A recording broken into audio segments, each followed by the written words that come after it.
Hey everyone, Jason Shepard here with you, and today we're doing a video on, again, talking about something that's really going to be in your check ride, as if hopefully you saw the video on Power Allen turning stalls. Emergency procedures, simulated engine failure, can guarantee will be on your check ride. So right now what we're going to do is we're actually going to simulate an engine failure. We're at 2,500 feet, and all of a sudden, I'm going to simulate it here. I'm going to reach back and smoothly bring this power back to idle. Right now, you need to go into something I call the ABCs of an emergency. A is for airspeed. What is my best glide speed, and pitching for that? In this case, it's 70. So I'm pushing the nose down for 70, and most importantly, I'm trimming for 70.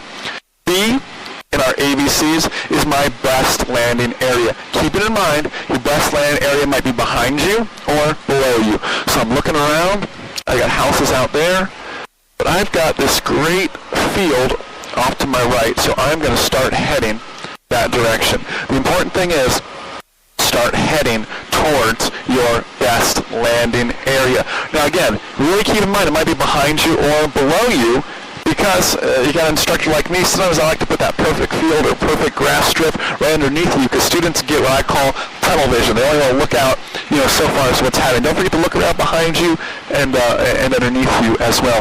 So we're heading towards our best landing area now. We've got that 70s locked on. Everything's looking just fine. The C in our ABCs is our checklist. Now, I don't want you fumbling through a checklist right now. It's the last thing you need to be doing. You need to be cool, calm, and collected.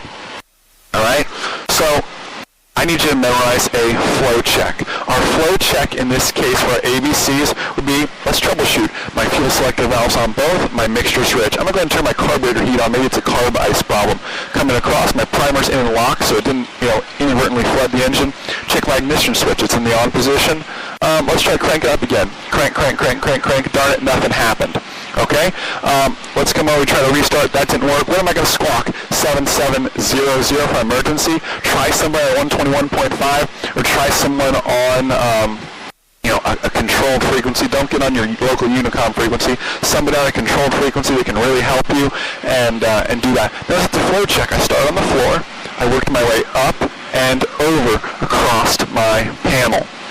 All right, so I've got that. The ABCs are done. Now I need to focus on this and treat it as a normal landing. The thing I want you to remember as I pass through 1,200 feet right now, you need to go around by 500 feet. Why 500 feet? Well, remember our minimum safe altitude over a non-congested area? We can't bust that. We're talking regulation sort of stuff now. So what you want to do is you want to be able to put yourself in a position to make that safe landing at 500 feet. So as I'm passing through 900 feet, let me nose it down just a little bit so you guys can see that field. And what I would do is I'd probably go out this way, like I'm on a left base now, and kind of turn through, because there's some trees there, and I can see a fence there too. So I just go out and around at 150, with 40 degrees of flaps doesn't take a whole lot. Notice too, I haven't used any flaps yet. I'm not going to use any flaps until I've got that runway or that field made. So here I am passing through 700 feet. I'm going to keep it coming down. I'm actually going to go around 600 feet. I don't even want to flirt with that 500 feet because I know we're about 50 feet above sea level here. So here it comes, and I ask myself, Jason, could I have made that?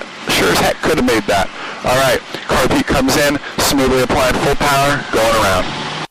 Again, so important. Let me make a right turn here so I'm not flying through the clouds here. So important that you go around at that 500 feet. I mean, just absolutely vital, because now you're talking regulations, you don't want to bust that stuff. Remember your ABCs of emergency. A, best airspeed. Okay, what's my best glide speed? B is my best landing area. Okay, and then C is my checklist. Again, you should have that emergency checklist memorized so you can go through that without a hitch. You're not fumbling around with some checklists when your hands are shaking and the time really counts. So work on your ABCs. That's something great to chair fly and great to work on. What are your experience practicing emergency procedures? Have you ever actually had to run through an emergency procedure? I'd love to hear your guys' story. Leave me a comment below, and be sure to share this video with your friends on Twitter and Facebook. Look forward to talking to you guys in the next video, and most importantly, remember that a good pilot is always learning. Have a great day, guys. See ya.